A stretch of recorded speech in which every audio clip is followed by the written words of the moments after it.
250 to 300 protesters has previously gathered outside the compound walls on Wednesday, a senior Iraqi security official told NBC News on the condition of anonymity. By Safara Smith. Iraqi protesters withdrew from the perimeter of the American embassy compound in Baghdad on what was the second day of demonstrations against deadly U.S. airstrikes on Sunday, U.S. officials said.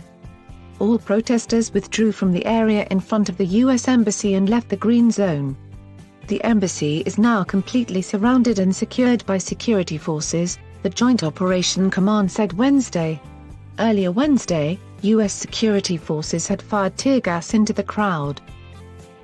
The pro-Iranian protesters had camped outside the gates of the embassy overnight, after thousands stormed the compound, with some making it as far as the main reception area before failing to gain access to the main building on Tuesday. The Joint Operation Command Center said protesters had burned and broke doors to the reception room. The diplomatic building sits on a vast 100-acre site along the Tigris River, making it the biggest U.S. embassy.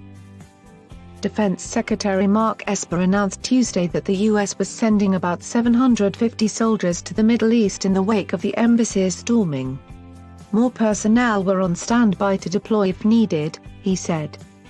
On Wednesday, around 250 to 300 protesters gathered outside the compound walls where Iraqi security forces had also assembled to protect the integrity of the embassy, a senior Iraqi security official told NBC News on the condition of anonymity.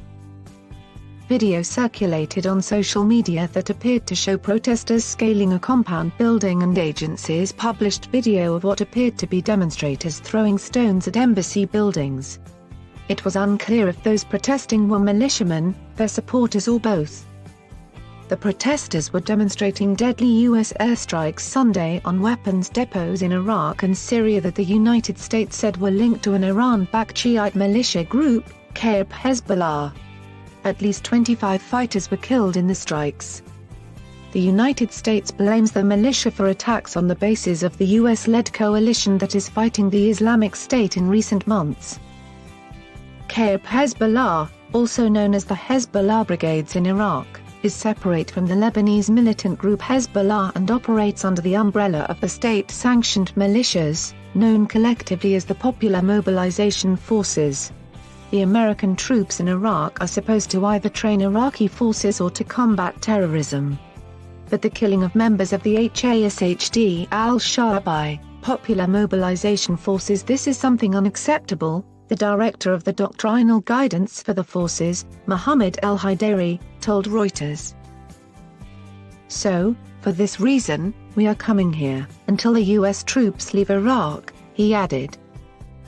Foz Georges, a professor at the London School of Economics and Political Science, said the Trump administration's decision to strike the militia in order to send a message to Iran was monstrously miscalculated. It provided Iran with a breathing space in Iraq after months of mass protests criticizing Iranian interference in the country's internal affairs, he said.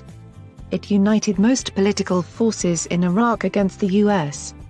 Iraq has seen massive anti-government protests rage across the country since October, fueled by anger at widespread corruption, economic mismanagement, as well as Iran's heavy influence over the country's internal affairs.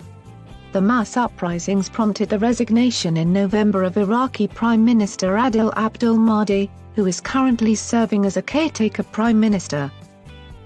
Georges said in 2020 there was a real danger that the shadow war between the US and Iran might escalate into a direct confrontation. In Iraq, Iran has a strategic advantage of the US having co-opted allies and armed militias in the country, he added. The US has a weaker hand. Esper said President Donald Trump had ordered the deployment of U.S. troops on Tuesday and said it was an appropriate and precautionary action taken in response to increased threat levels against U.S. personnel and facilities, such as we witnessed in Baghdad.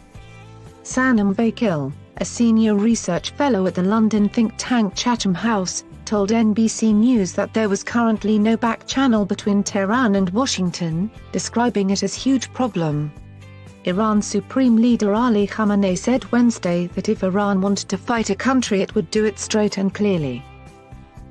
The people of this region hate the US, "See what they have done in Afghanistan, Syria and Iraq," he added.